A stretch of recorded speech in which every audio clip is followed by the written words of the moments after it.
সময় সেমাই দিয়ে কোনো ডেজার্ট হবে না, এটা কোনো কথা হলো? তো চলুন দেখি না আজকে সেমাই দিয়ে অনেক মজাদার একটি ডেজার্ট আপনাদের সাথে শেয়ার করব। এখানে নিয়ে নিয়েছি হাফ লিটারের মতো দুধ। দুধটা কিন্তু প্রথমে আমি ভালো করে জাল দিয়ে ঘন করে নিয়েছি। এখন দিয়ে দিব 2 চামচের মতো চিনি, দিয়ে দিব স্বাদ মতো লবণ, 2 চামচ দিয়ে দিব পাউডার দুধ। সব পাউডার দুধ দিলে একটু ঘন হলে আরো ভালো লাগে খেতে। এগুলো আমি চুলায় এক পাশে রেখে দিব। এখানে 2 চামচের মতো কাস্টার্ড পাউডার নিয়ে নিয়েছি, 2 চামচ 3 চামচ হবে ওইরকম। 3 চামচের মতো কাস্টার্ড পাউডারটা পানি দিয়ে গুলিয়ে নিয়েছি। আমার দুধটা কিন্তু সিদ্ধ হয়ে উঠেছে। যে এখন আমি যে কাস্টার্ড পাউডারটা গুলিয়ে রেখেছিলাম সে কাস্টার্ড পাউডার দিয়ে দিব আস্তে আস্তে।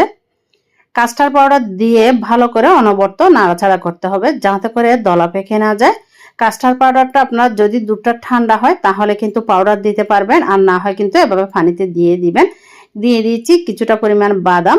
বাদাম দিলে খেতে এটা কিন্তু খুবই ভালো লাগে। বেশ কিছুক্ষণ জাল করার পর আমার দুধের মিশ্রণটা কিন্তু রেডি হয়ে গেছে। সেটা আমি ঠান্ডা করার জন্য ফ্যানের নিচে দিয়ে দিব। এখন একটি প্যানের মধ্যে 1 চামচ ঘি দিয়ে 1 প্যাকেটের চেয়ে একটু কম লাচ্ছা সেমাই দিয়ে ভালো করে একটু ভেজে নিব। যখন খুব সুন্দর একটা ঘি আর সেমাইয়ের একটা সুঘ্রাণ বের হবে তখন আমি এখানে অ্যাড করে দেব কনডেন্স মিল্ক। এই যে কনডেন্স মিল্কটা আমার হাতের কাছে একটু কম ছিল তাই আমার একটু কম হয়ে গেছে। এখানে আপনারা একদম ভর্তি করে 4 চামচ কনডেন্স মিল্ক দিবেন। যদি একটু কম তৈরি করতে চান তাহলে আরো কমিয়ে দিতে পারেন। চুলার আঁচটা বন্ধ থাকবে। বন্ধ থাকা অবস্থায় এভাবে করে কিন্তু এই যে কনডেন্স মিল্কটা সেমাইয়ের সাথে ভালো করে মিশিয়ে নিতে হবে। এই কাজটা একটু সাবধানতার সাথে করতে হবে। সব জায়গায় যাতে কনডেন্স মিল্কটা মিশে যায় সেভাবে মিশাতে হবে।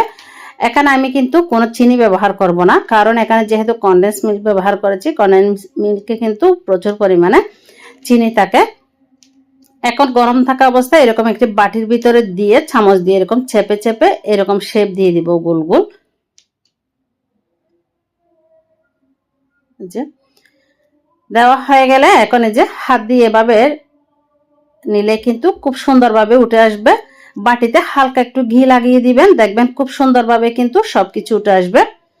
তো আপনারা চাইলে কিন্তু আবার এভাবে এই যে কোনো কৌটার মধ্যে কিন্তু এই কাজটা করতে পারবেন খুব ইজিলি ভাবে। তো আজকের এই ডেজার্টের ভিডিওটি যদি আপনাদের ভালো লেগে থাকে ভিডিওতে একটি লাইক কমেন্ট শেয়ার করে অন্যদের দেখার সুযোগ করে দিবেন। কে কোন প্রান্ত থেকে ভিডিওটি দেখছেন অবশ্যই জানাতে ভুলবেন না। নিত্য নতুন রেসিপি পেতে চাইলে আমার পেজটি ফলো দিয়ে সাথে থাকতে পারেন। তো এই যে আমার সবগুলা রেডি হয়ে গেছে। এখন যে কাস্টার্ডের মিশ্রণটা তৈরি করে রেখেছিলাম সেটা দিয়ে দিব উপরে। কাস্টার্ডের মিশ্রণটা কিন্তু একদম ঘন হয়ে গেছে ঠান্ডা হওয়ার পর।